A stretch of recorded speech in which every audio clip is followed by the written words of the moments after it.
Now अब हम बेटा आइडेंटिटी 1, आइडेंटिटी 2 और आइडेंटिटी 3 के ऊपर कुछ क्वेश्चंस को हम सॉल्व करते हैं। अच्छा, इन क्वेश्चन को सॉल्व करने से पहले आपके मन में एक क्वेश्चन आ रहा होगा कि सर हमें पता कैसे चलेगा कि एक गिवन एक्सप्रेशन पहली आइडेंटिटी से होनी है, दूसरी से होनी है या फिर तीसरी आइडेंटिटी से होनी है। अभी हम सिर्फ दो आइडेंटिटी की बात करेंगे।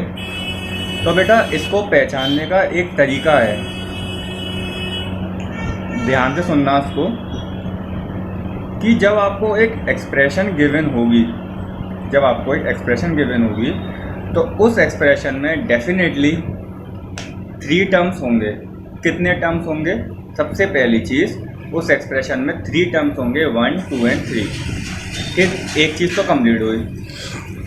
अच्छा, दूसरी चीज़ ये है कि उन तीन टर्म्स में से फर्स्ट टर्म और लास्ट टर्म वो हमेशा किसी ना किसी एक नंबर का क्या होगा? परफेक्ट स्क्वायर होगा। पहली चीज़ तो ये कि उसमें 3 टर्म्स होंगे, ठीक है। दूसरा ये कि फर्स्ट टर्म किसी का होल स्क्वायर होगा या फिर किसी का परफेक्ट स्क्वायर होगा, और सेकेंड टर्म किसी का परफेक्ट स्क्वायर होगा। ये मैं फर्स्ट आइडेंटिटी की बात कर रहा हूँ, ठीक है। हमारे पास 2 चीज़ हो गए। तीसरी चीज़ क्या है सर? तीसरी चीज़ ये है बेटा कि ये तीनों टर्म कैसे होंगे? पॉजिटिव होंगे। कैसे होंगे? पॉजिटिव होंगे, प्लस के होंगे, ठीक है।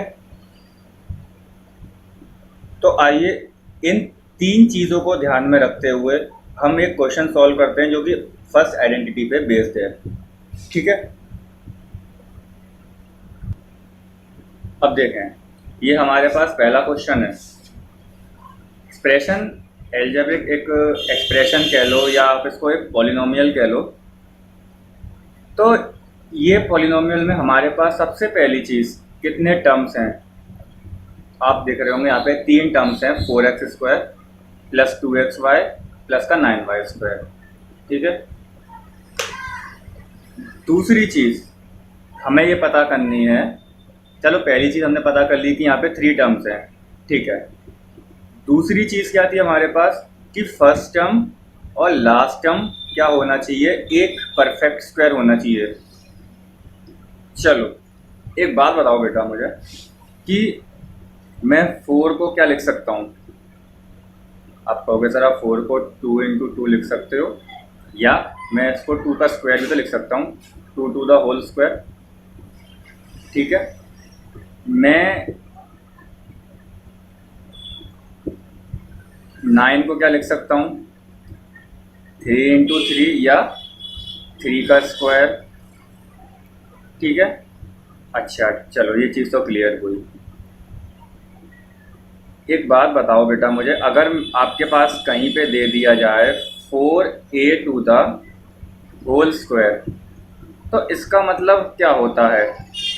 इस पूरे पार्ट का स्क्वायर मीन्स 4a × 4a। क्यों? हमने स्क्वायर में सीखा था कि वो नंबर खुद से मल्टीप्लाई होके बनता है। स्क्वायर क्या होता है कि अगर उस नंबर को उसी नंबर से मल्टीप्लाई किया जाए तो जो प्रोडक्ट आता है वो क्या होता है? एक परफेक्ट स्क्वायर होता है। तो ये क्या हो जाएगा? नंबर का मल्टीप्लाई नंबर से, 4 × 4 16, और ए का मल्टीप्लाई ए से, वेरिएबल का मल्टीप्लाई वेरिएबल से, वी गेट a²। तो आपको यहाँ से ये बात समझ में आ रही होगी, अगर मेरे पास 16a² गिवन है तो मैं उसको इस फॉर्म में रिवर्स प्रोसेस में करके ऐसे भी लिख सकता हूँ, स्क्वायर फॉर्म में, ठीक है। इसी को देखते हुए हम यहाँ पे ध्यान देते हैं। अब मेरे पास जैसे ये एक एक्सप्रेशन गिवन है, इस एक्सप्रेशन में मैंने देखा मेरे पास 3 टर्म्स हैं, तीनों पॉजिटिव। फर्स्ट टर्म किसका स्क्वायर बन रहा है? फर्स्ट टर्म मुझे चेक करना है, फर्स्ट और लास्ट टर्म क्या किसी का परफेक्ट स्क्वायर है? बिल्कुल है। मैं इसको 2x का होल स्क्वायर नहीं कह सकता हूँ? जब आप इसको सॉल्व करोगे तो 2x का होल स्क्वायर क्या बनेगा? 4 या फिर ऐसे देखो 2x into 2x 4x square,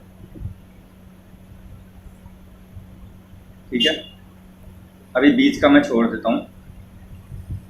9y square को अब आप कह दोगे सर मैं 9y स्क्वायर को 3y का होल स्क्वायर कह सकता हूँ इजीली, ठीक है। इसका मतलब ये अब मुझे दिख रहा है कि यहाँ पे पहली आइडेंटिटी लगने को है।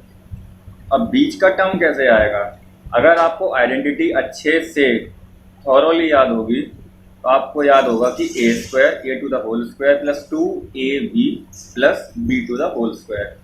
अब यहाँ पे सर हम ए और बी कैसे फाइंड करेंगे? क्या हम यहाँ पे 4x स्क्वायर लग देंगे क्या? नहीं, ए और बी का मतलब ये है कि ए वो नंबर है, ए वो नंबर है कि वो नंबर किसका स्क्वायर है, किसका परफेक्ट स्क्वायर है। नहीं समझे? समझने का मतलब ये है कि ए यहाँ पे वो वैल्यू है, वो परफेक्ट स्क्वायर वैल्यू है ए की। जैसे यहाँ पे 4x स्क्वायर किसका परफेक्ट स्क्वायर है? 2x का होल स्क्वायर।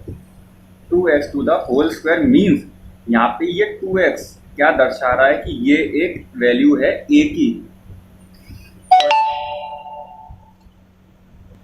ठीक है ना। और यहाँ पे 3y क्या दर्शा रहा है? 9y स्क्वायर का, 9y स्क्वायर किसका परफेक्ट स्क्वायर है? 3y का। मीन्स 3y क्या डिनोट करेंगे हम यहाँ पे b से। तो यहाँ से मुझे सीधे सीधे एक a की वैल्यू मिल गई 2x और b की वैल्यू क्या मिल गई? 3y, ठीक है। मैंने यहाँ पे अपनी तरफ से 2 लगा दिया, क्यों? मुझे मालूम है यहाँ पे फर्स्ट आइडेंटिटी लगने को है। मैंने अकॉर्डिंग टू दिस यहाँ पे मैंने 2 लगाया और यहाँ पे मैंने a और b की वैल्यू तुरंत पुट करी 2x और 3y, ठीक है। एक बार फिर से हम सबसे पहले देखेंगे इस एक्सप्रेशन में कितने टर्म्स हैं। अगर 3 टर्म्स हैं तो हम जानने की कोशिश करेंगे क्या ना फर्स्ट आइडेंटिटी लग सकती है।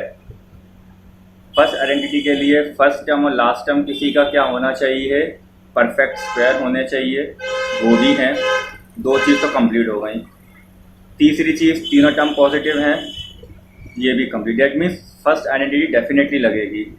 बीच का टर्म भी पॉजिटिव है और बीच के टर्म में जो a और b की वैल्यू मैंने कैसे निकाली? a और b वो वैल्यू हैं, वो नंबर हैं या फिर वो टर्म हैं कि वो टर्म किसका परफेक्ट स्क्वायर है। a और b यहाँ पे ये दर्शाता है कि वो टर्म किस नंबर का परफेक्ट स्क्वायर है। मीन्स 4x स्क्वायर किस नंबर का परफेक्ट स्क्वायर है? 2x का होल स्क्वायर। मीन्स 2x का 2x to the whole square का परफेक्ट स्क्वायर है। मीन्स अगर मैं 2x का होल स्क्वायर कर दूं तो मुझे 4x मिल जाएगा। एक तरफ से आप ये कह सकते हो कि सर हमने ये सीखा था कि 4x स्क्वायर स्क्वायर है, परफेक्ट स्क्वायर है 2x का और 2x इसका स्क्वायर रूट हो जाएगा 4x स्क्वायर का। हमने यहाँ से चलो स्क्वायर रूट भी रिवाइज कर लिया। अच्छा चलो अपने कंसेप्ट पे आते हैं। यहाँ से मुझे एक आइडेंटिटी फॉर्म होती हुई दिख रही है कि a to the whole square plus 2ab plus b to the whole square, ये किसके बराबर होता है? ये होता है a प्लस b का होल स्क्वायर के, ठीक। यहाँ से मुझे a की वैल्यू मिल गई 2x, b की वैल्यू मिल गई 3y। मैं सीधे सीधे क्या करूँगा? इस वैल्यू को इस वाले फैक्टर में पुट करूँगा, इस वाले में, तो मुझे क्या मिल जाएगा? 2x प्लस 3y का होल स्क्वायर। या इसके जब हम स्क्वायर मतलब हम इसको और कैसे लिख सकते हैं? 2x प्लस 3y और 2x प्लस 3y। मीन्स पता ये चला कि ये जो फैक्टर्स आए हैं वो क्या हैं? ये फैक्टर्स इस एक्सप्रेशन के क्या हैं? फैक्टर्स हैं। प्रोसेस समझ में आया बेटा? जल्दी से हम एक एग्जाम्पल और करते हैं इसी के बेस पे। अब हम बेटा दूसरी आइडेंटिटी के बेस पे एक क्वेश्चन समझते हैं। फर्स्ट आइडेंटिटी के बेस पे बिल्कुल हमें यही सेम स्टेप फॉलो करने हैं, बिल्कुल सेम स्टेप, कुछ भी चेंज नहीं करना, ठीक है। अब सेकंड आइडेंटिटी की क्या पहचान होगी वो हम नेक्स्ट लेक्चर में समझते हैं, ठीक है। ओके।